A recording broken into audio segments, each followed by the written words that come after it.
اعوذ باللہ من الشیطان الرجیم بسم اللہ الرحمن الرحیم۔ ہم نے سورہ بقرہ کی تفسیر 254 نمبر آیت تک پڑھ لی تھی۔ آگے 255 نمبر آیت ہے، بڑی مشہور آیت ہے، آیت الکرسی۔ یہ در حقیقت اللہ تبارک و تعالیٰ کی ذات کا انٹروڈکشن ہے۔ اللہ تبارک و تعالیٰ نے ارشاد فرمایا، اللہ لا الہ الا ہو، اللہ تبارک و تعالیٰ اس کے سوا کوئی عبادت کا مستحق نہیں۔ الحی القیوم، وہ زندہ و جاوید ہے، وہ ہمیشہ زندگی رکھنے والا ہے اور دوسروں کو قائم کرنے والا ہے۔ لا تأخذہ سنۃ ولا نوم، اس کو نہ اونگ آتی ہے نہ نیند آتی ہے۔ لہ ما فی السماوات و ما فی الارض، جو کچھ آسمانوں میں ہے جو کچھ زمینوں میں ہے وہ سب کچھ اللہ تبارک و تعالیٰ کی ملکیت میں ہے۔ ما ذا الذی یشفع عندہ الا بإذنہ، کون ہے جو اللہ کی اجازت کے بغیر اس کی بارگاہ میں شفاعت کرے۔ یعلم ما بین ایدیہم وما خلفہم، وہ جانتا ہے جو ان یعنی لوگوں کے سامنے ہیں اور جو ان کے پیچھے ہے، یعنی جو لوگ دیکھتے ہیں اور جو لوگ نہیں دیکھتے، اللہ تبارک و تعالی وہ سب جانتا ہے۔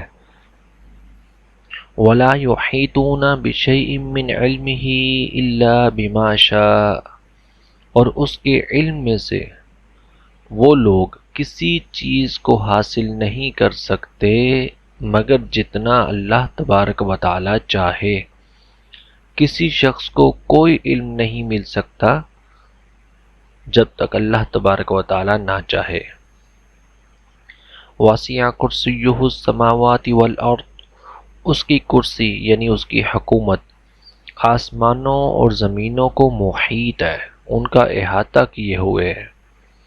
وَلَا يَئُودُهُ حِفْظُهُمَا، اور ان دونوں کی حفاظت یعنی آسمان اور زمین، ساری کائنات کی حفاظت اللہ تبارک و تعالیٰ کو کوئی تھکا نہیں دیتی، اس پر کوئی تھکاوٹ کے آثار نہیں آتے۔ وَهُوَ الْعَلِيُّ الْعَظِيمُ، اور وہی بہت بلند بڑی عظمت والا ہے۔ یہ مشہور آیت ہے آیت الکرسی۔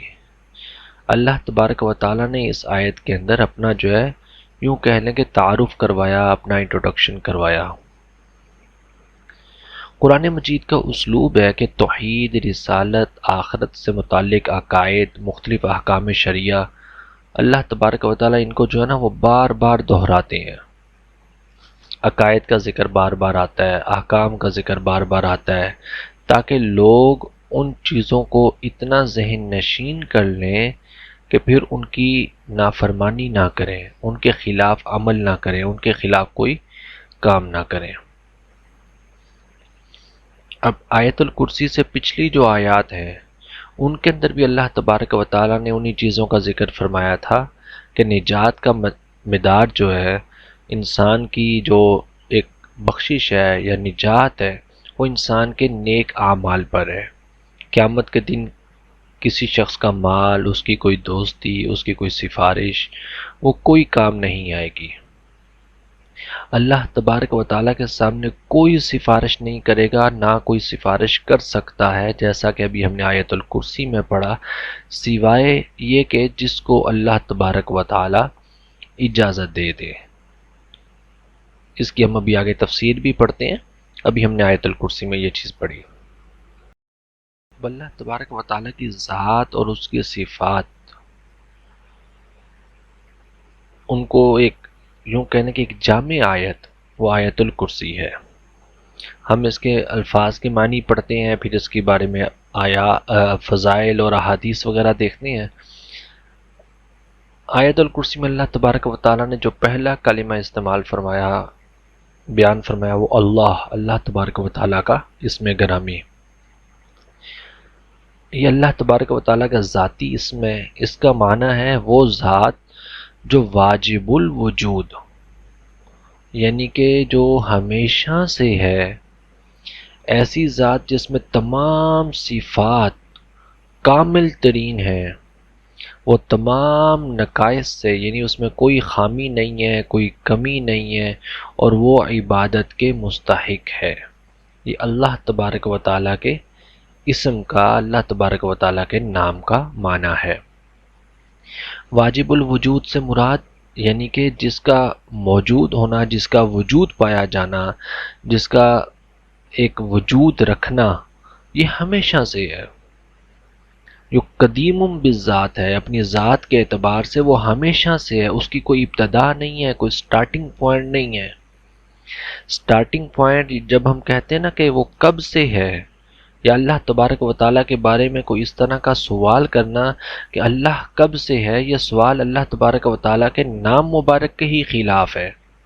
وہ کب سے نہیں ہے، کب کا اطلاق یا کب کو تو ہم تب ڈیسائیڈ کریں گے کہ جب اس کا کوئی سٹارٹنگ پوائنٹ ہو۔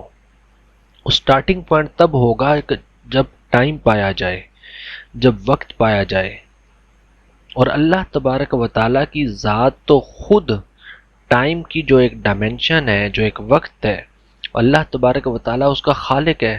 وقت کو کس نے بنایا؟ اللہ تبارک و تعالیٰ نے۔ اسی کائنات کے، جس کائنات میں ہم رہتے ہیں، زمین پر رہتے ہیں، اگر ہم اپنی کائنات کو دیکھیں، یونیورس کو دیکھیں، تو اسی یونیورس کے اندر مختلف جگہ پر مختلف ٹائم ہے، مختلف اوقات ہیں۔ تو اللہ ان سارے اختلافی اوقات کو بنانے والی ذات اللہ تبارک و تعالیٰ کی ہے۔ اور وہ ٹائم کی ابتدا کب ہوتی ہے، وہ آج کی سائنسوں میں بڑے اچھے انداز میں بتاتی ہے کہ جب کائنات کی ابتدا ہوئی، وہ جو بھی ایک تھیوری ہے سائنس پیش کرتی ہے، تو وہاں سے ایک ٹائم کی سٹارٹنگ ہوئی ہے، اس سے پہلے ٹائم نہیں پایا جاتا۔ تو اللہ تبارک و تعالیٰ کی ذات تو اس سے پہلے بھی موجود ہے، تو وہ ہمیشہ سے موجود ہے، وہ تو ٹائم کی ڈائمنشن سے آزاد ہے۔ ہم ٹائم کی ڈائمنشن میں قید ہیں، ہم پر وقت گزرتا ہے۔ اللہ تبارک و تعالیٰ کی ذات ٹائم کی ڈائمنشن سے آزاد ہے، بالکل اسی طرح سے جیسے لوگ جنت میں ہوں گے، تو ٹائم کی ڈائمنشن سے اللہ تبارک و تعالیٰ انہیں آزاد کر دے گا، اس لیے وہ کبھی بوڑھے ہی نہیں ہوں گے، ان پر کبھی بیماریاں ہی نہیں آئیں گی، ان پر کبھی پریشانیاں نہیں آئیں گی، وہ خوشحال ہوں گے، وہ خوشی میں ہوں گے، وہ مسرت میں ہوں گے، وہ بڑے جو نا پرسکون انداز میں ہوں گے۔ وہی سکون اور خوشی اور وہ ایک اچھی کیفیات وہ ان پر یوں کہنے کے فکس ہو جائیں گی، وہ ان سے باہر نہیں نکلیں گے، ان پر کوئی نیا ٹائم نہیں آئے گا۔ تو اللہ تبارک و تعالیٰ کی ذات وہ ہمیشہ سے ہے، وہ ہمیشہ سے اسی لیے کہ وہ تو ٹائم کو تخلیق کرنے سے پہلے بھی رب موجود ہے۔ ٹائم کو بنانے والی ذات ہی اللہ تبارک و تعالیٰ کی ہے، اور اس سے پہلے ٹائم کا کوئی اطلاق نہیں ہے، وہ ہمیشہ سے ہے۔ تمام صفات کمالیہ یعنی کہ جتنی بھی ایک کامل ترین صفات ہو سکتی ہیں، جتنی بھی بہترین صفات ہو سکتی ہیں، وہ جتنی اعلیٰ ہو سکتی ہیں، وہ ساری اللہ تبارک و تعالیٰ کی ذات میں ہیں، وہ ساری اللہ تبارک و تعالیٰ کی صفات ہیں، اس میں کوئی نقص نہیں ہے۔ اس کی صفات ایسی ہیں، وہ اس لیے کمال کو پہنچی ہوئی ہیں کہ ان میں کوئی کمی زیادتی نہیں ہوتی۔ اس کی ایک چھوٹی سی مثال میں آپ کو عرض کروں، علم اللہ تبارک و تعالیٰ کی صفت ہے، وہ علیم ہے، وہ علم رکھتا ہے، اس کا علم بڑھتا یا کم ہوتا نہیں ہے۔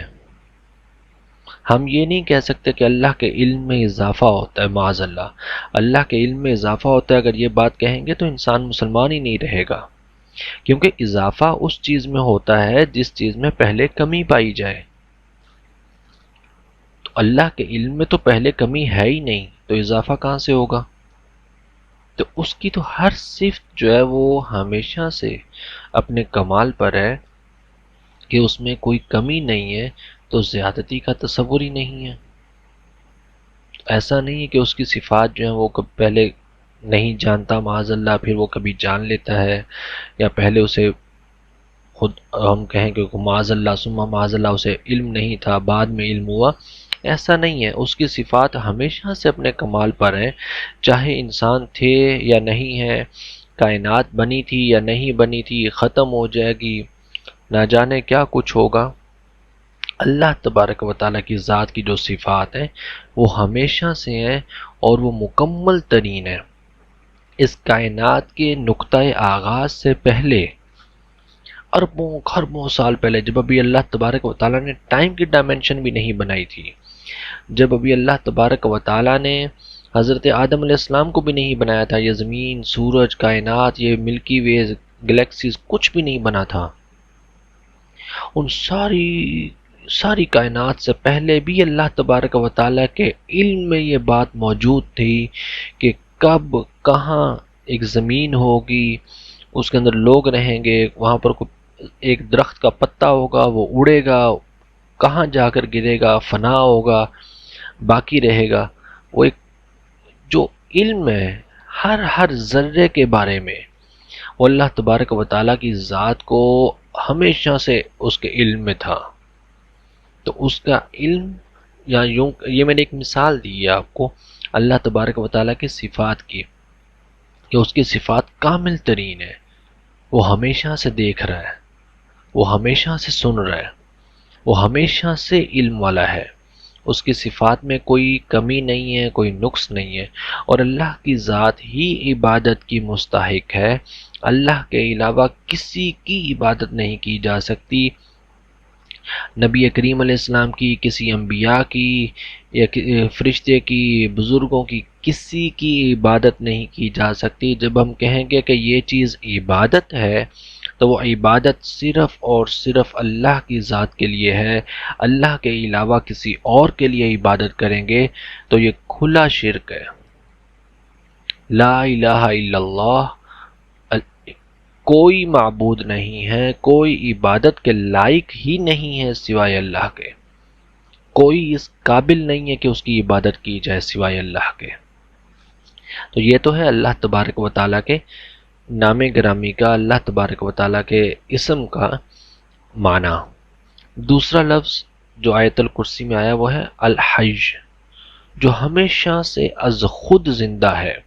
اللہ تبارک و تعالیٰ کی جو زندگی ہے یا زندہ ہے، وہ اللہ تبارک و تعالیٰ کی ایک یوں کہہ لیں کہ حیات ہے، وہ حی ہے، وہ زندگی کسی چیز کی محتاج نہیں ہے، اس کو وہ زندگی کسی نے دی نہیں ہے، اس کا کوئی سٹارٹنگ پوائنٹ نہیں ہے، کوئی ابتدا نہیں ہے، اس پر کوئی ٹائم پیریڈ نہیں گزر رہا۔ یہ پھر وہی والی بات جو میں نے پہلے عرض کی، وہ کب سے زندہ ہے، وہ کب کا تو تصور ہی پیدا نہیں ہوتا، کہ وہ تو ٹائم کی ڈائمنشن سے آزاد ہے۔ ٹائم کی ڈائمنشن میں تو قید یہ کائنات ہے، اور اس کائنات کو تو اللہ نے بنایا۔ اللہ تبارک و تعالیٰ کی ذات تو خود ٹائم کی ڈائمنشن سے آزاد ہے، تو وہ ہمیشہ سے زندہ ہے، وہ ہمیشہ زندہ رہے گا، اس پر کبھی موت نہیں آئے گی، کیونکہ اس پر کوئی ٹائم نہیں گزر رہا اللہ کی ذات پر۔ وہ آپ یوں سمجھ لیں کہ ٹائم جو ہے وہ ایک بہت بڑا باکس ہے، وقت جو ہے ہم سارے اس کے اندر قید ہیں، ہم پر وہ ٹائم گزر رہا ہے۔ اللہ تبارک و تعالیٰ کی ذات، اللہ تبارک و تعالیٰ کی صفات، وہ ٹائم کے اس باکس سے باہر ہے، بلکہ یہ سارا باکس جو ہے یہ اس کی قید میں ہے۔ وہ چاہے تو اس ٹائم کو ختم کر دے، وہ چاہے تو اس ٹائم کو سٹارٹ کر دے، وہ اس کو چاہے تو ری سٹارٹ کر دے، وہ جو چاہے اس ٹائم کے ساتھ کرے، اس پر یہ ٹائم نہیں گزرے گا۔ تو اس لیے اللہ تبارک و تعالیٰ کی جو حیات ہے، جو اس کا زندہ ہونا ہے، جو ہم آیت میں پڑھیں الحی ہے اللہ تبارک و تعالیٰ، جو حی کا لفظ اللہ تبارک و تعالیٰ نے بیان فرمایا آیت الکرسی میں آیا، اس کا مطلب ہے وہ ہمیشہ سے از خود زندہ ہے، اس کو کسی نے زندگی دی نہیں ہے، اس کی کوئی زندگی کی ابتدا نہیں ہے، اس کی حیات وہ کسی چیز کی محتاج نہیں ہے۔ ہمیں زندہ رہنے کے لیے پانی بھی چاہیے، آکسیجن بھی چاہیے، خوراک بھی چاہیے، ایٹماسفیئر بھی چاہیے، ہمیں بیماریوں سے بچت بھی چاہیے، ہمیں ہزارہا چیزیں ہمیں چاہیے زندگی کے لیے، لیکن اللہ تبارک و تعالیٰ کو ان زندگی کے لیے، حیات کے لیے، زندہ ہونے کے لیے کسی شے کی ضرورت نہیں ہے، اس پر کبھی موت نہیں آئے گی، اس کی ذات پر اور اس کی صفات پر کبھی چیزیں سوئنگ نہیں ہوتی، چیزیں چینج نہیں ہوتی۔ ہماری جسم پر، ہماری زندگیوں پر چیزیں تبدیل ہوتی ہیں. ابھی خوشی ہے پھر غم ہوگا، ابھی غم ہے پھر خوشی مل جائے گی، ابھی صحت ہے بیماری آ جائے گی، بیماری ہے تو صحت آ جائے گی. اونچ نیچ آتی رہتی ہے. اللہ تبارک و تعالیٰ کی ذات پر ایسا کچھ نہیں ہوتا. اگلی صفت اللہ تبارک و تعالیٰ نے بیان فرمائی القیوم، وہ از خود قائم ہے. یعنی اللہ کو کسی نے قائم نہیں کیا، اللہ کو کسی نے نہیں بنایا.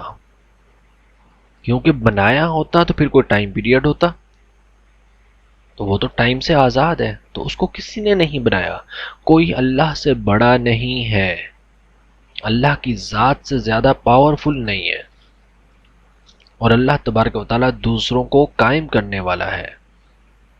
ساری کائنات کو اللہ نے قائم کیا. یہ تو ایک کائنات ہے نا جس کو ہم دیکھ رہے ہیں. تو یہ جو کائنات ہم دیکھ رہے ہیں جو اتنی زیادہ پھیلی ہوئی ہے، جس میں اربوں ارب گلیکسیز ہیں، خربوں خرب ستارے ہیں، پتہ نہیں کیا کچھ ہے اس کائنات کے اندر، جس کے ایک بالکل معمولی سے ایک ذرے سے بھی چھوٹے حصے پر زمین پر انسان آباد ہے. جو انسان اتنی ترقی کر رہا ہے وہ کائنات کو دیکھ رہا ہے.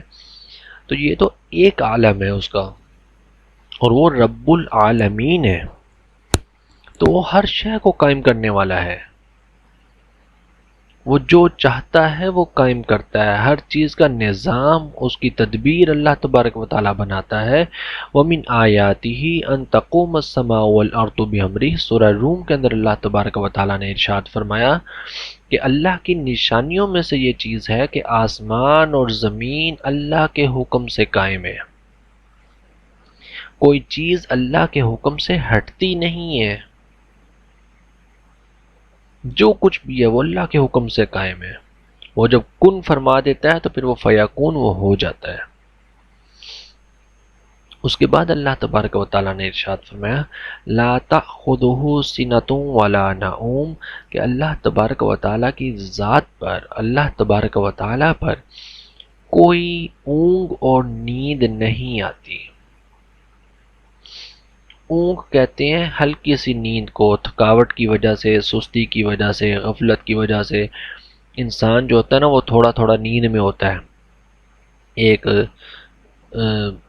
اونگ رہا ہوتا ہے، مطلب نیند پراپر سو بھی نہیں رہا وہ، لیکن ایک نیند طاری ہے اس پر. یہ نیند سے پہلے کا حصہ ہے، نیند اس کے بعد ہے. اور نیند کہتے ہیں کہ انسان کے دماغ کا اور دماغی اعصاب کا وہ ہلکا ہو جانا، ڈھیلا پڑ جانا، کہ جس کی وجہ سے اس نیند کے بعد علم اور علم حاصل کرنے کی صلاحیت، ادراک یعنی کسی چیز کو مکمل طور پہ جان لینا. علم پہلا سٹیج ہے، ادراک اس سے اگلا سٹیج ہے. تو علم، ادراک، حواس، جو ہمارے سینسز ہیں، فائیو سینسز ہیں، یہ ساری چیزیں بند ہو جاتی ہیں، ختم ہو جاتی ہیں. ہمیں ان چیزوں کا اثر نہیں ہو رہا ہوتا جب نیند ہوتی ہے. اور وہ نیند جتنی گہری ہوتی جاتی ہے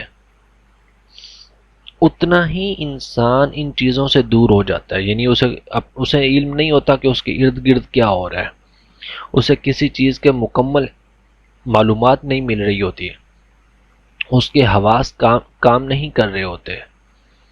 وہ دماغی اعصاب جو ہیں وہ ہلکے ہو جاتے ہیں، جس کی وجہ سے انسان جو ہے وہ ان ساری چیزوں سے دور ہو جاتا ہے. تو اللہ تبارک و تعالیٰ کی ذات پر جو اللہ تبارک و تعالیٰ نے ارشاد فرمایا، اس پر نہ تو اونگ آتی ہے، یعنی نہ ہی کبھی ایسا ممکن ہے کہ کوئی تھکاوٹ یا سستی یا غفلت ہو. اور اللہ تبارک و تعالیٰ کی ذات پر جو نا وہ کسی لمحے کے کروڑویں حصے میں وہ کسی کائنات کے معمولی سے ایک ذرے کے بھی کروڑویں حصے سے وہ غافل ہو جائے، ایسا ممکن نہیں ہے. تو اسے اونگ نہیں آتی، اس پر غفلت نہیں آتی، اس پر سستی نہیں آتی، اس پر تھکاوٹ نہیں آتی. وہ ہر وقت، وہ ہر لمحہ، وہ ہر لحظہ اللہ تبارک و تعالیٰ کی ذات کے سامنے ہے. ساری کائنات، ساری مخلوقات، جو کچھ بھی ہے، صرف یہ کائنات نہیں، کل مخلوقات، کل عالمین، الحمدللہ رب العالمین، وہ تمام عالمین، تمام عالمین میں پائے جانے والے تمام ذرے، ہر ذرے کا ہر حصہ، ہر ذرے کی ہر ڈائمنشن، جس کو ہم دیکھ سکیں یا نہ دیکھ سکیں، جس کو انسان کبھی جان سکے یا نہ جان سکے، اللہ تبارک و تعالی کی نظر میں، اللہ تبارک و تعالی کے علم میں وہ ہمیشہ سے ہے، ہمیشہ رہے گا۔ وہ کبھی بھی کسی ذرے کی کسی ڈائمنشن سے، کسی ہزارویں حصے سے بھی اللہ کی ذات غافل نہیں ہوتی۔ وہ ہر وقت ہر شے کی طرف متوجہ ہے۔ ایسا ممکن نہیں ہے کہ اللہ تبارک و تعالی جو ہے نا وہ کبھی کسی شے کی طرف اس کی توجہ نہ ہو۔ اس کی میں ایک چھوٹی سی مثال عرض کروں، ہمارا علم جو ہے نا انسانوں کا علم، حتیٰ کہ انبیاء کرام علیہ السلام، ممکن ہے کہ انسان کو کسی شے کا علم ہو لیکن اس کی طرف توجہ نہ ہو۔ بھی دو بندے بیٹھ کر آپس میں باتیں کر رہے ہیں، اپنی ان کی گہری گفتگو چل رہی ہے، اچانک کسی نے آ کر پوچھا کہ فلاں شخص کیسا ہے۔ اب جس شخص کے بارے میں پوچھا گیا، اس شخص کا علم تو تھا وہاں بیٹھنے والوں کو، لیکن جس وقت وہ اپنی باتیں کر رہے تھے اس وقت اس شخص کی طرف توجہ نہیں تھی۔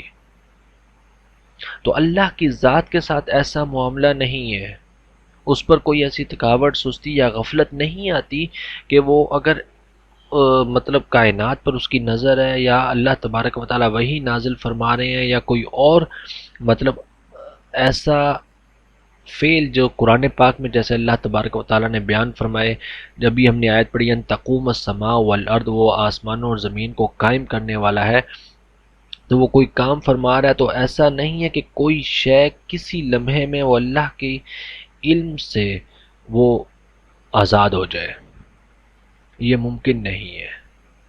تو اس پر کوئی اونگ نہیں آتی، کوئی سستی نہیں آتی، کوئی غفلت نہیں آتی۔ انسانوں کے ساتھ یہ معاملہ ہوتا ہے، وہ جب ایک چیز کی طرف توجہ کرتے ہیں تو دوسری چیز ان کے ذہن میں موجود ہونے کے باوجود، ان کے علم میں ہونے کے باوجود ان کی توجہ سے نکل جاتی ہے۔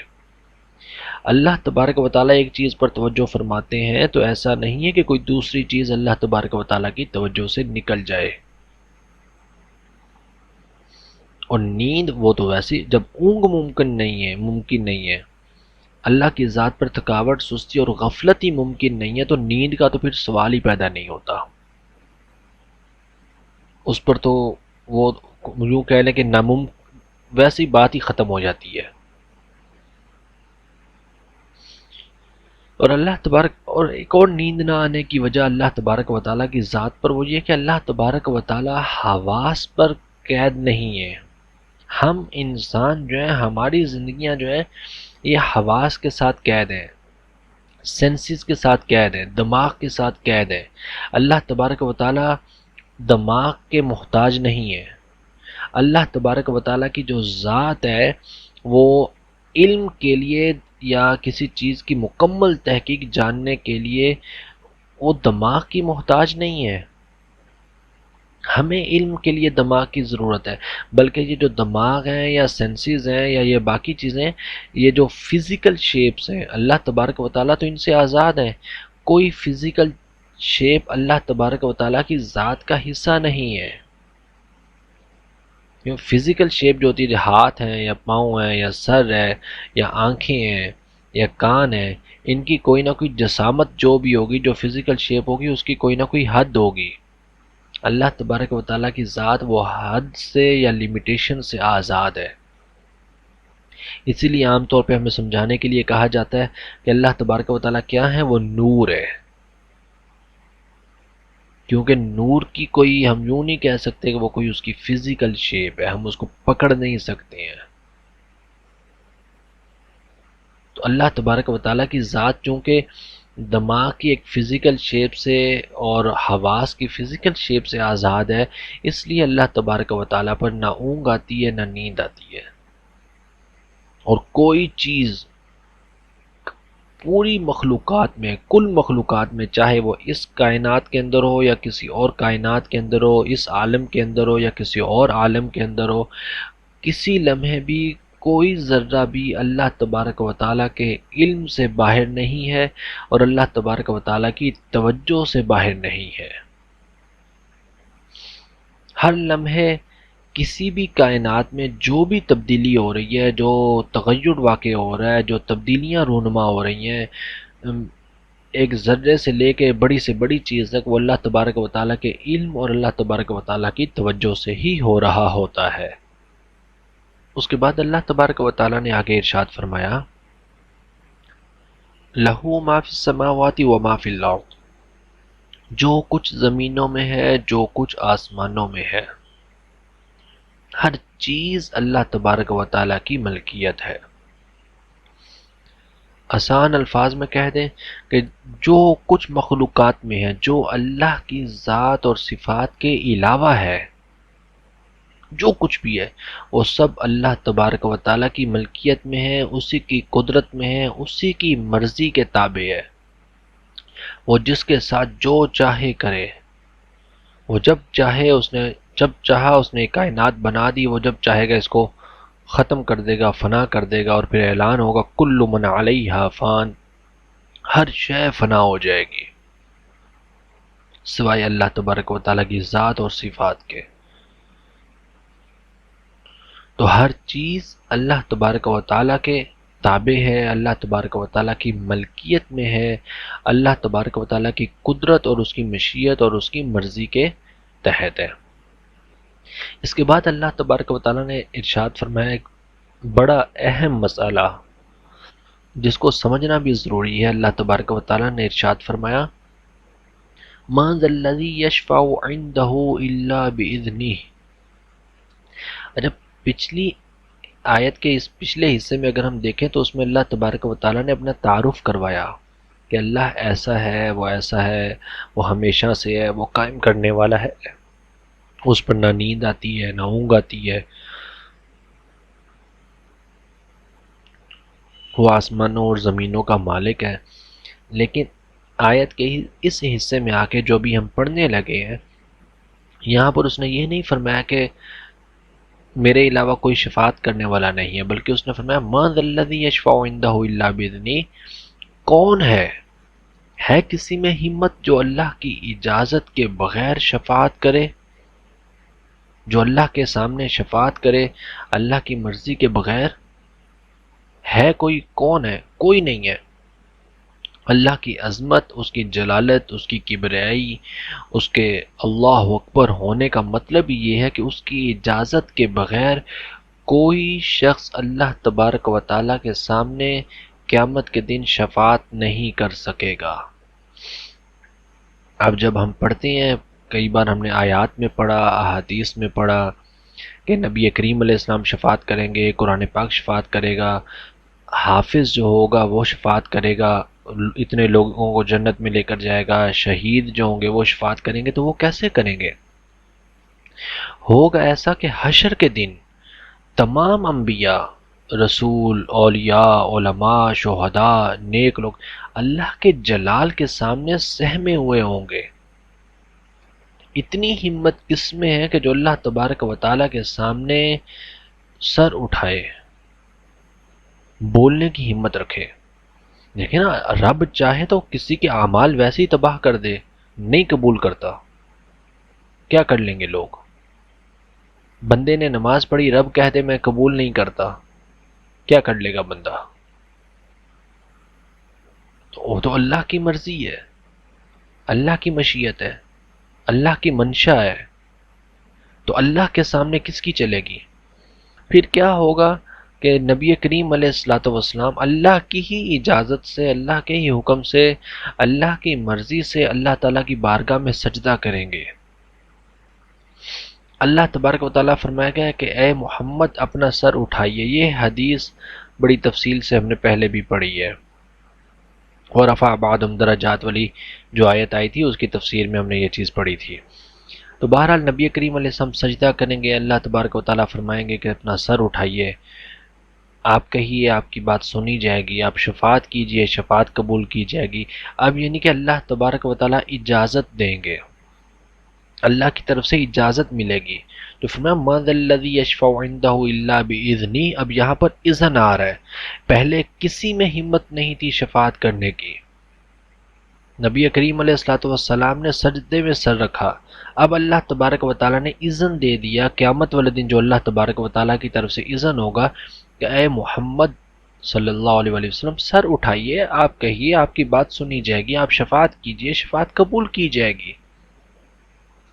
پھر اللہ تبارک و تعالیٰ ایک حد مقرر فرمائے گا، نبی کریم علیہ الصلوۃ والسلام اس حد کے مطابق شفاعت کریں گے، اس سے زیادہ کی نہیں۔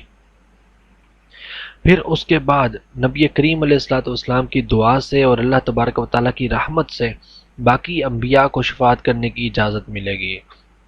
نبی کریم علیہ الصلوۃ والسلام کو ایک خاص اور پھر کچھ عام شفاعت کرنے کی اجازت ملے گی۔ جو حافظ ہوں گے، جنہوں نے قرآن پر عمل کیا ہوگا، جو قرآن کو جاننے والے ہوں گے، خالی وہ نہیں جس نے قرآن کو رٹا لگا لیا۔ قرآن پڑھنے کا مطلب یہ کہ بندے نے قرآن کے علوم کو سیکھا ہو، قرآن پڑھنے کا مطلب یہ نہیں ہے کہ اس نے قرآن کو رٹا لگا لیا ہو۔ نبی کریم علیہ الصلوۃ والسلام نے کہیں نہیں فرمایا کہ من قرأ القرآن یا من حفظ القرآن، حضور نے فرمایا کہ من تعلم القرآن وعلمہ، جس وہ بہترین شخص ہے کہ جس نے قرآن کو سیکھا۔ یہ بھی ہمارے ہاں کی ایک بدقسمتی ہے کہ ہم نے نبی کریم علیہ الصلوۃ والسلام کی حدیث کو جو ہے نا وہ ایک اپنے مطلب کے لیے استعمال کر کے اس کا مطلب بنا دیا کہ جس نے قرآن کا رٹا لگایا یا جس نے قرآن پاک کے لفظوں کو یاد کر لیا تو وہ اس فضیلت میں آ گیا۔ وہ ہرگز اس فضیلت میں نہیں آ گیا۔ قرآن کو پڑھنے کا اور اس کو یاد کرنے کا مطلب یہ ہے کہ جس نے قرآن کے علوم کو سیکھ لیا اور ان پر عمل کیا اور ان کو لوگوں تک پہنچایا۔ ٹھیک ہے، قرآن پاک کے الفاظ کو یاد کرنا بڑا فضیلت والا عمل ہے، بڑا بابرکت عمل ہے۔ امت میں قرآن کو حفظ کرنے والے لوگ ہونے چاہیے تاکہ قرآن کی حفاظت ہو، یہ قرآن کی حفاظت کا ذریعہ ہے۔ نماز میں قرآن کو پڑھا جائے گا، تراویحوں میں قرآن پاک کو پڑھا جائے گا، حفظ ہوگا تو پڑھا جائے گا، لیکن صرف قرآن کے الفاظ کو رٹا لگا لینا دین کی ڈیمانڈ نہیں ہے، اسلام کی ڈیمانڈ نہیں ہے۔ اسلام کی ڈیمانڈ یہ ہے جو نبی کریم علیہ الصلوۃ والسلام کی سینکڑوں احادیث سے واضح کہ قرآن پاک کا علم حاصل کیا جائے۔ تو اب جن لوگوں نے علم حاصل کیا ہوگا، قرآن پاک کو سمجھا ہوگا، پڑھا ہوگا، جو علماء ہوں گے، شہداء ہوں گے، اولیاء ہوں گے، انبیاء ہوں گے، رسول ہوں گے، فرشتے ہوں گے، خود بھی قرآن پاک وہ اللہ تبارک و تعالیٰ کی بارگاہ میں اب شفاعت کریں گے لوگوں کے لیے۔ پھر اللہ تبارک و تعالیٰ بے شمار لوگوں کو حساب کے بعد، بے شمار لوگوں کو بغیر حساب کے اللہ تبارک و تعالیٰ بخش دے گا۔ لیکن ان ساری چیزوں سے پہلے جو اللہ تبارک و تعالیٰ نے ایک فرمایا نا، اپنی بڑائی بیان کی، اپنا جو نا وہ اپنی تکبیر بیان کی کہ من ذا الذی یشفع عندہ الا باذنہ، ہے کسی کی مجال جو اللہ کے سامنے شفاعت کر سکے؟ یہ ہمارے لیے بڑی اہمیت کی حامل بھی ہے یہ آیت کا یہ حصہ، اس لیے کہ ہمارے آج کل کے مسلمان وہ سمجھتے ہیں کہ شفاعت ہمارا حق ہے۔ نبی کریم علیہ السلام ہماری شفاعت نہیں کریں گے تو کس کی کریں گے؟ ہم نہیں بخشے جائیں گے تو کون بخشا جائے گا؟ شفاعت ہمارا حق نہیں ہے، شفاعت اللہ تبارک و تعالیٰ کی رحمت پر منحصر ہے۔ نبی کریم علیہ الصلوۃ والسلام بھی اس شخص کے بارے میں شفاعت کریں گے جس کے بارے میں اللہ اجازت دے گا۔ ایسا ممکن نہیں ہے کہ کسی شخص کو اللہ عذاب دینا چاہے، اللہ کی منشا اور اللہ کی مرضی اور اللہ کی مشیت ہی یہ ہو کہ اللہ اس کو عذاب دینا چاہے اور نبی کریم علیہ الصلوۃ والسلام رکاوٹ بن جائیں اور حضور کہیں کہ نہیں اس کو بخش دیا جائے تو اللہ تبارک و تعالیٰ کی مرضی اور منشا چینج ہو جائے، ایسا نہیں ہوگا۔ شفاعت انہی لوگوں کے بارے میں ہوگی جن کے بارے میں اللہ کی مشیت اور اللہ کی منشا اور اللہ کی مرضی میں ہمیشہ سے یہ ہوگا کہ اس بندے کی بخشش کرنی ہے، اس کو معاف کرنا ہے۔ اور وہ کس کو معاف کرنا ہے، کس طرح کے لوگ ہیں، ان کا اللہ تبارک و تعالیٰ نے قرآن پاک میں ذکر کر دیا۔ آیت الکرسی سے پچھلی آیت کے اندر ابھی ہم پڑھ کے آئے ہیں، جو ہم نے لاسٹ ٹائم پڑھا تھا تفسیر کے اندر، کہ جن کے اعمال نیک ہوں گے، جو ایمان پر پابند ہوں گے، جو اللہ کے احکامات پر پابند ہوں گے، اللہ تبارک و تعالیٰ انہیں بخش دے گا، ان کے ساتھ اللہ کی بخشش کا وعدہ ہے۔ تو یہ بندے پر بھی ڈیپینڈ کرتا ہے اس کا ایک حصہ کہ انسان اپنی تقدیر کس طرح سے لکھ رہا ہے، وہ اپنی قیامت کے جو تقدیر ہے نا وہ کس صف کے اندر کھڑا ہو رہا ہے، شفاعت والی میں یا دوسری میں۔ بہرحال اس کے بعد اللہ تبارک و تعالیٰ نے ارشاد فرمایا یعلم ما بین ایدیہم وما خلفہم ولا یحیطون بشیء من علمہ الا بما شاء۔ اللہ تبارک و تعالیٰ کی جو ذات ہے، اس کا جو علم ہے وہ ہر شے کو محیط ہے۔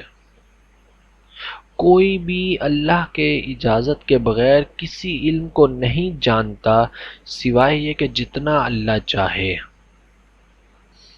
ایک ہی کلاس میں ایک ہی ذہن کے، ایک ہی مائنڈ سیٹ کے دو طلباء کو بٹھا دیا جائے، دو بچوں کو بٹھا دیا جائے جن کے ذہن برابر ہو، جن کی صلاحیت برابر ہو، جن کی عمر برابر ہو، جن کی تمام قابلیتیں برابر ہوں، لیکن وہ سیکھنے میں ایک دوسرے سے الگ ہو جائیں گے، کیونکہ اللہ جتنا چاہتا ہے اتنا کسی کو علم حاصل ہوتا ہے۔ ایک چیز کسی کو بڑی آسانی سے سمجھ آ جاتی ہے، دوسرے کو سمجھ ہی نہیں آتی۔ وَلَا يُحِيطُونَ بِشَيْءٍ مِّنْ عِلْمِهِ إِلَّا بِمَا شَاءَ، جو کچھ بھی ہے وہ اللہ تبارک و تعالیٰ کے علم سے، یعنی اللہ تبارک و تعالیٰ جس کو چاہتا ہے نا اتنا علم ہی عطا کرتا ہے، اور وہ جانتا ہے۔ اللہ تبارک و تعالیٰ خود علم کا احاطہ کیے ہوئے ہے، اس کا علم جو ہے وہ ہر چیز کا احاطہ کیے ہوئے ہے۔ لوگوں کو وہ اتنا علم دیتا ہے یا لوگوں کے پاس اتنا ہی علم ہے جتنا اللہ نے دیا۔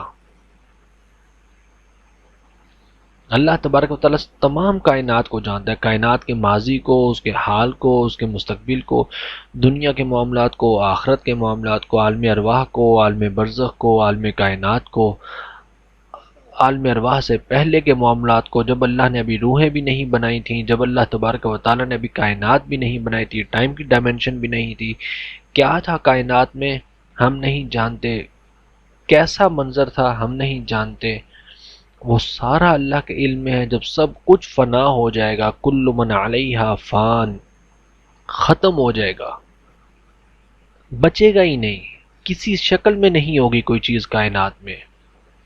اس نے یہ نہیں فرمایا کہ ہر چیز تباہ ہو جائے گی، تباہ ہونے کے بعد کوئی نہ کوئی چیز، بھئی بلڈنگ تباہ ہوئی ہے تو وہ تباہ ہونے کے بعد اس کا سٹرکچر بچا، اس کی جو ہے نا وہ مٹیریل، اینٹیں، سریا، پتھر بچ جاتے ہیں۔ اللہ نے فرمایا کل من علیہا فان، ہر چیز فنا ہو جائے گی، مطلب یہ ہے کہ وہ کسی شکل میں ہوگی ہی نہیں، ختم ہو جائے گی کائنات۔ تو وہ جو ختم ہو جائے گی تب کیا ہوگا وہ اللہ تبارک و تعالیٰ جانتا ہے۔ اللہ تبارک و تعالیٰ کا جو علم ہے نا وہ ایک ذرے کا علم بھی غیر متناہی وجوہ سے ہوتا ہے، یعنی کہ ایک ذرے کے بارے میں، بالکل معمولی سا ذرہ اگر اس ذرے کو توڑا جائے، اس کے کروڑ حصے کیے جائیں تو اس کے ہر حصے کا علم جو ہے وہ اللہ تبارک و تعالیٰ کی ذات کے لیے غیر متناہی، یعنی کہ لامحدود ہوتا ہے۔ کیسے؟ اس ذرے کو کتنے انسانوں نے دیکھا، کتنے جانوروں نے دیکھا، کتنے جنات نے دیکھا، کتنے فرشتوں نے دیکھا، اس ایک ذرے کے ساتھ کس کی چیز کی کیا نسبت ہے، اس کے اوپر ہوا کے کتنے جھونکے آئے، کتنے بارش کے قطرے گزرے، کتنے فائدے ہوئے، کتنے نقصان ہوئے، کتنی حکمتیں ہوئیں، اس ذرے کی عمر کتنی ہے، وہ کہاں سے رہا، ہوا کے ساتھ اڑ اڑ کے کہاں تک گیا۔ یعنی کہ اگر ہم جو کچھ سوچنے لگیں تو اس ذرے کے بارے میں جتنی علم کی ڈائمنشن ہو سکتی ہیں وہ ساری علم کی ڈائمنشن اللہ تبارک و تعالیٰ کے علم میں ہمیشہ سے ہے۔ اور اسی طرح سے کل مخلوقات کا علم، صرف ایک ذرے سے لے کے تمام مخلوقات، تمام کائنات، تمام کائناتیں، تمام کائناتوں کے ہر ذرے، تمام عالمین کے ہر ذرے کا علم اسی طرح سے اللہ تبارک و تعالیٰ کے پاس ہے، یعنی کہ وہ ہر شے کے علم کو محیط ہے، اس کا علم احاطہ کیے ہوئے ہے ہر چیز کا۔ لیکن لوگوں کو کتنا علم ملتا ہے؟ لوگ کتنا جانتے ہیں؟ الا بما شاء، جتنا اللہ تبارک و تعالی چاہتا ہے اتنا علم لوگوں کو دے دیا جاتا ہے، اتنا علم اللہ تبارک و تعالی لوگوں کو دیتے ہیں، لوگ جانتے ہیں۔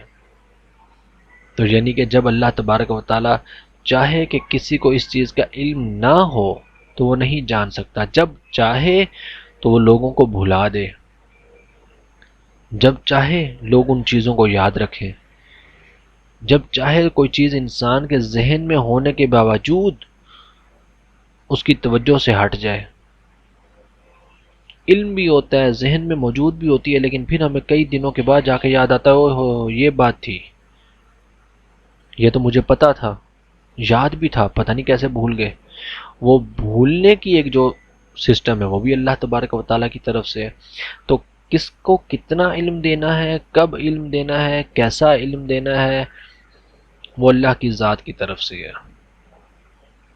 انبیاء کے پاس بھی جو علم ہے وہ اللہ کی طرف سے ہے۔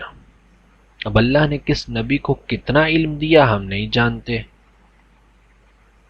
ہمارا علم اگر ایک قطرہ ہے تو انبیاء کا علم سمندر ہے، لیکن اللہ تبارک و تعالیٰ کی ذات کے سامنے انبیاء کا علم بھی وہ قطرہ ہوگا۔ ہمارے لیے انبیاء کا علم غیر محدود ہے، لیکن اللہ نے انبیاء کو کتنا علم دیا وہ تو اللہ تبارک و تعالیٰ جانتا ہے۔ اور مخلوق کا علم خالق کی طرح لامحدود نہیں ہو سکتا، ان لمیٹڈ نہیں ہو سکتا۔ تو لازمی سی بات ہے انبیاء کے اور فرشتوں کے علم کی جو حد بندی ہوگی، جو لمیٹیشن ہوگی، وہ اللہ تبارک و تعالیٰ جانتا ہے۔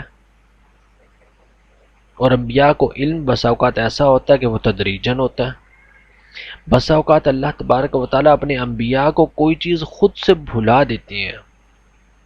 رب چاہتا ہے کہ یہ چیز ختم ہو جائے۔ نبی کا بھولنا عیب نہیں ہوتا، عام لوگوں کا بھولنا عیب ہے، نبی کا بھولنا جو ہے وہ اللہ کی طرف سے ہے۔ اللہ پاک نے قرآن پاک میں خود فرمایا سَنُقْرِئُكَ فَلَا تَنْسَى، اے نبی مکرم ہم آپ کو خود پڑھائیں گے، فَلَا تَنْسَى آپ بھولیں گے بھی نہیں، إِلَّا مَا شَاءَ اللَّهُ لیکن جو اللہ چاہے گا وہ آپ کو بھلا دے گا۔ تو یعنی کہ اگر اللہ نہیں چاہے گا تو آپ نہیں بھولیں گے، اللہ چاہے گا تو وہ آپ کو کوئی چیز بھلا بھی دے گا، اس نے قرآن میں بیان کر دیا۔ اور حضرت محمد صلی اللہ علیہ وسلم کے لیے تو جب نبی کریم علیہ السلام کے لیے یہ چیز بیان کر دی تو باقی کل مخلوقات کے لیے تو پھر وہ بدرجہ اولا ہوگی کہ جب اللہ چاہتا ہے کسی کو کوئی علم دیتا ہے، جب اللہ چاہتا ہے تو وہ علم چھین لیتا ہے۔ اللہ تبارک و تعالی چاہے تو ایک چیونٹی کو، جو حضرت سلیمان علیہ السلام کا قصہ ہے، بڑا مشہور واقعہ سورہ نمل کے اندر، وہ ایک چیونٹی کئی میل دور سے وہ حضرت سلیمان علیہ السلام کا لشکر بھی دیکھ لے، اسے پتہ بھی چل جائے، اسے اتنا پتہ چل جائے کہ لشکر نے یہیں سے گزرنا ہے، وہ اعلان کرے چیونٹیوں کی جو ملکہ ہو کہ بھی سارے اپنے اپنے جو ہے نا وہ گھروں میں چلی جاؤ کہ یہاں سے لشکر گزرنے والا ہے، کہیں تم ان کے پاؤں کے نیچے آگے روندی نہ جاؤ۔ اور حضرت سلیمان علیہ السلام اس چیونٹی کی آواز کو سن بھی لیں، فتبسم، اور پھر مسکرائیں۔ تو اللہ چاہے تو ایک چیونٹی کو اتنا علم دے دے، اتنی پہچان دے دے، اتنی دیکھنے کی قوت دے دے، صلاحیت دے دے کہ وہ کو نبی کے لشکر کو بھی دیکھ لے، اسے پتہ چل جائے یہاں سے لشکر آ رہا ہے، اسے پتہ چل جائے کہ لشکر گزرے گا بھی یہیں سے، کسی اور سائڈ سے نہیں گزرے گا۔ اللہ اس چیونٹی کو اتنا علم دے دے۔ اللہ چاہے تو حضرت سلیمان علیہ السلام اس چیونٹی کی آواز کو بھی سن لیں، پتہ بھی چل جائے، فتبسم مسکرا بھی دیں۔ اور اللہ تبارک و تعالیٰ چاہے تو کسی بڑے صحت مند انسان کو اندھا کر دے، اس کو بہرا کر دے، اس کو گونگا کر دے، اسے بولنے کی صلاحیت ختم کر دے، اس کو ویسے ہی اس کا دماغ سلب کر لے، وہ پاگل ہو جائے۔ تو وہ تو علم اللہ کی مرضی سے ہے۔ تو یہی چیز اللہ تبارک و تعالیٰ نے ارشاد فرمائی کہ یعلم ما بین ایدیہم وما خلفہم، اللہ تبارک و تعالیٰ جانتا ہے جو کچھ لوگوں کے سامنے ہے اور جو ان سے چھپا ہوا ہے۔ ولا یحیطون بشیء من علمہ الا بما شاء، اللہ کا علم جو ہے وہ ہر شے کا احاطہ کیے ہوئے ہے۔ اللہ تبارک و تعالیٰ ہر شے کا علم جاننے والا ہے، ہر شے کا علم رکھنے والا ہے، اور وہ لوگوں کو کوئی علم نہیں دیتا. ولا یحیطون بشیء من علمہ، لوگ اس کے علم سے کچھ بھی حاصل نہیں کر سکتے.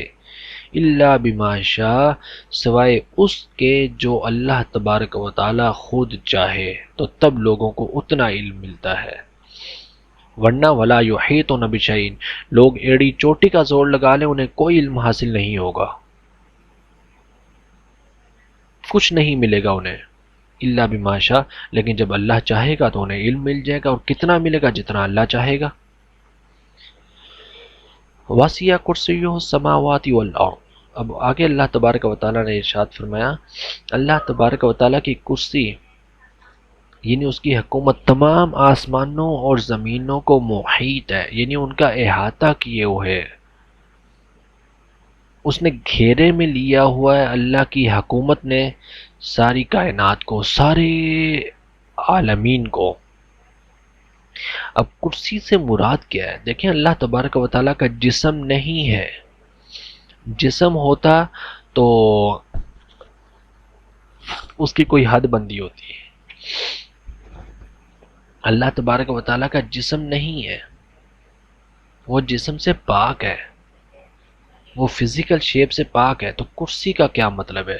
اور پھر اگر یہ کہیں کہ اللہ تبارک و تعالیٰ کی ذات کرسی پر بیٹھی یا اللہ تبارک و تعالیٰ کرسی پر بیٹھتا ہے، تو پھر اس کا مطلب ہے وہ کرسی اللہ کے جسم سے بڑی ہوگی تو اللہ اس پر بیٹھے گا. تو ایسا تو ممکن نہیں ہے، معاذ اللہ. اس کی ذات سے کیا بڑا ہو سکتا ہے؟ تو اس کرسی سے مراد کیا ہے؟ اس کے بارے میں علماء بیان کرتے ہیں کہ اس سے مراد اللہ کا علم ہے، اس سے مراد اللہ تبارک و تعالیٰ کی حکومت ہے، اس سے مراد اللہ تبارک و تعالیٰ کی قدرت ہے، اس سے مراد اللہ تبارک و تعالیٰ کی حکمتیں ہیں. حضرت عبداللہ ابن عباس رضی اللہ تعالیٰ عنہما بیان کرتے ہیں کہ اگر 7 آسمانوں اور 7 زمینوں کو بچھا دیا جائے، جیسے کپڑا چادر بچھاتے ہیں ایسے پے در پہ بچھا دیا جائے، تب بھی وہ اللہ تبارک و تعالیٰ کی کرسی کے مقابلے میں ایک اس طرح ہے جیسے کسی بہت بڑے میدان میں ایک انگوٹھی رکھ دی جائے. یعنی ساری چیزوں کو ایک ساتھ جوڑ کے بچھا دیا جائے، ساری کائنات کو، 7 آسمانوں کو، 7 زمینوں کو، تو یہ سارے ایک انگوٹھی کے مقابلے میں ہیں کہ اتنی چھوٹی سی چیز ہے اللہ تبارک و تعالیٰ کی کرسی کے مقابلے میں. یعنی اللہ تعالیٰ کی قدرت تو یہ 7 آسمان اور 7 زمینیں کیا چیز ہیں. حضرت ابو ذر رضی اللہ تعالیٰ عنہ بیان کرتے ہیں کہ انہوں نے نبی کریم علیہ السلام سے کرسی کے متعلق پوچھا، یا رسول اللہ کرسی کیا ہے اللہ تعالیٰ کی کرسی؟ آپ نے فرمایا ابو ذر 7 آسمان اور 7 زمینیں اللہ کی کرسی کے مقابلے میں ایسے ہیں جیسے کسی جنگل میں انگوٹھی کا پڑا ہوا چھلا ہو. یعنی وہ انگوٹھی جو ہوتی ہے ایک چھوٹی سی بغیر نخ کے، جیسے کسی جنگل میں وہ ایک چھلا پڑا ہوا ہو تو اس چھلے کی کیا حیثیت ہے، اسی طرح اللہ کی کرسی کے سامنے 7 آسمان اور 7 زمینوں کی یہ حیثیت ہے. اتنی معمولی سی ایک بہت بڑے میدان میں، ایک بہت بڑے جنگل میں. اور عرش کی، اور پھر نبی کریم علیہ السلام نے خود فرمایا عرش کی فضیلت کرسی پر اس طرح سے ہے کہ جیسے جنگل کی فضیلت اس انگوٹھی کے چھلے پر. اللہ اکبر. یعنی مقام عرش تو وہ اس سے بھی بلند ہے. تو یہاں پر اللہ تبارک و تعالیٰ نے واسع کرسیہ السماوات والارض کہہ کر اپنی قدرت کا اظہار فرمایا کہ تم سمجھتے ہو کہ یہ 7 کائنات اور 7 زمینیں یا آسمان یا جس کائنات میں تم رہ رہے ہو یہ بہت بڑی کائنات ہے، اس کا چلانا، اس کا نظام ایک بہت بڑا ہے، اس کا نظام تو پتہ نہیں تھکا دینے والا نظام ہے، کیسے بنا ہوگا، کیا بنا ہوگا، اربوں خربوں سال سے یہ کائنات چل رہی ہے. فرمایا یہ تو کچھ بھی نہیں ہے. اللہ کی طاقت، اللہ کی قدرت، اللہ کے علم، اللہ کی حکمت کے سامنے تو یہ ایسے ہے کہ کسی کھلے میدان میں رکھی ہوئی ایک انگوٹھی، وہ ایک انگوٹھی اس کے ساتھ وہ کسی انسان کے طاقت میں ہو، بندہ اس انگوٹھی کو جیسے مرضی گھما کے جہاں سے مرضی دیکھ لے، اس انگوٹھی کے ساتھ جو چاہے مرضی سلوک کر لے. تو اللہ کے سامنے تو یہ ساری کائنات، 7 زمینیں، 7 آسمان، کل عالمین جن کے بارے میں اس نے فرمایا الحمدللہ رب العالمین کہ وہ رب العالمین ہے، تو یہ سارا کچھ تو ایسے ہے کہ جیسے ایک میدان میں رکھی ہوئی ایک انگوٹھی ہو.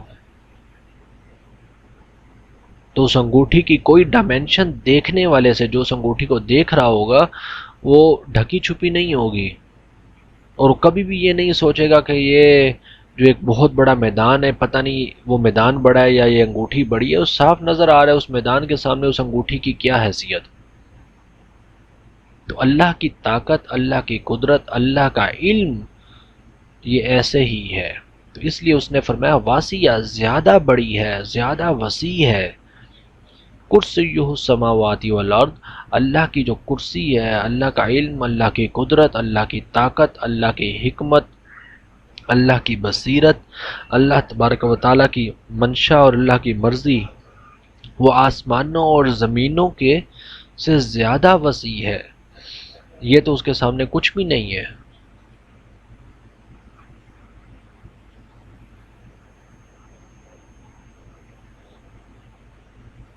اب اس کے بعد اللہ تبارک و تعالیٰ نے آگے ارشاد فرمایا وَلَا يَعُودُهُ حِفْظُهُمَا، یعنی آسمان اور زمین ان دونوں کی حفاظت وہ اللہ کو تھکاتی نہیں ہے۔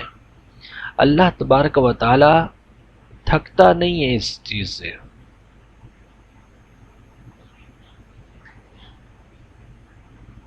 اب جب اس نے یہ بیان فرما دیا نا کہ اس کی طاقت، اس کی حکمت، اس کا علم اتنا زیادہ ہے، آیت کے شروع سے اللہ لا الہ الا هو الحی القیوم سے اللہ تبارک و تعالیٰ نے اپنا تعارف کروانا شروع کیا۔ اس کے علاوہ کوئی عبادت کے لائق نہیں ہے، وہ حی ہے، وہ قیوم ہے، اسے نہ اونگ آتی ہے نہ نیند آتی ہے، جو کچھ آسمانوں میں ہے وہ اس کی ملکیت ہے، جو زمینوں میں اس کی ملکیت ہے۔ کون ہے اللہ کے سامنے کوئی کسی کی شفاعت کرے سوائے اللہ کی اجازت کے؟ اللہ لوگوں کے سامنے جو چیزیں ظاہر ہیں ان کو بھی دیکھتا ہے، جو چھپی ہیں ان کو بھی دیکھتا ہے۔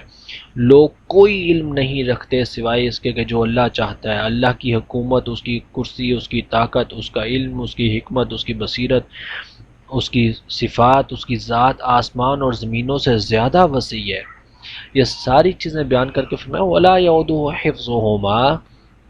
یوں کہہ لیں کہ یہ آیت کے پچھلے حصے کا سارا ایک خلاصہ ہے کہ آسمانوں اور زمینوں کی حفاظت اللہ پر کوئی بھاری یا دشوار نہیں ہے۔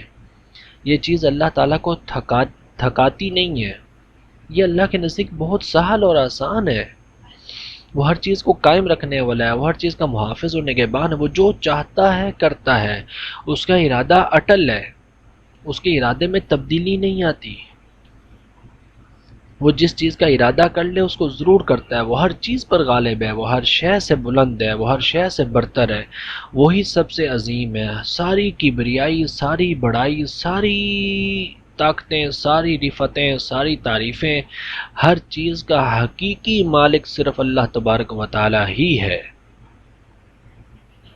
تو فرمایا وَلَا يَعُودُهُ حِفْظُهُمَا، اللہ تبارک و تعالیٰ کو یہ چیز تھکا نہیں دیتی۔ تم یہ سمجھتے ہو کہ آسمان اور زمینیں، پتہ نہیں کتنے آسمان ہیں، کتنی زمینیں، کتنی بڑی کائنات ہے، خربوں خرب گلیکسیز ہیں، کہاں کہاں پر کیا کیا نظام چل رہے ہیں، کیسے ان کا نظام چل رہا ہے۔ یہ تو کچھ بھی نہیں ہے۔ ابھی ہم نے آیت کے پچھلے حصے کی تفسیر میں حدیث پڑھی کہ نبی کریم علیہ السلام نے فرمایا ایسے ہے کہ جیسے کسی میدان یا کسی جنگل میں رکھی ہوئی ایک انگوٹھی۔ تو یہ تو ساری کائنات اللہ کی نظر میں ایک انگوٹھی جتنی حیثیت رکھتی ہے، معمولی سی ایک چیز ہے۔ وہ اس کو جیسے چاہے دیکھتا ہے، وہ جیسے چاہے اس کا علم رکھتا ہے، اور اس کا علم کتنا ہے وہ ہم نے اس کی تفصیل پڑھی کہ وہ ہر ذرے کی ہر ڈائمنشن جتنی ہو سکتی ہیں وہ ہر چیز کا علم رکھنے والا ہے۔ وَهُوَ الْعَلِيُّ الْعَظِيمُ۔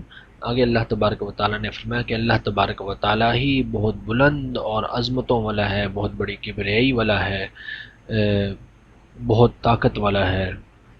تو یہ آیت الکرسی اللہ تبارک و تعالیٰ کے تعریف، اللہ تبارک و تعالیٰ کا انٹروڈکشن ہے۔ اس کے کچھ فضائل دیکھ لیتے ہیں۔ نبی کریم علیہ السلام نے، حضرت ابی بن کعب بیان کرتے ہیں کہ نبی کریم علیہ السلام نے ان سے، یعنی حضرت ابی بن کعب سے سوال کیا کہ اللہ تعالیٰ کی کتاب میں کون سی آیت سب سے زیادہ عظیم ہے؟ انہوں نے عرض کیا یا رسول اللہ آیت الکرسی۔ تو نبی کریم علیہ السلام نے فرمایا تم کو یہ علم مبارک ہو، یعنی ہاں واقعی یہ آیت سب سے زیادہ عظیم ہے۔ ایک شخص نے نبی کریم علیہ السلام سے پوچھا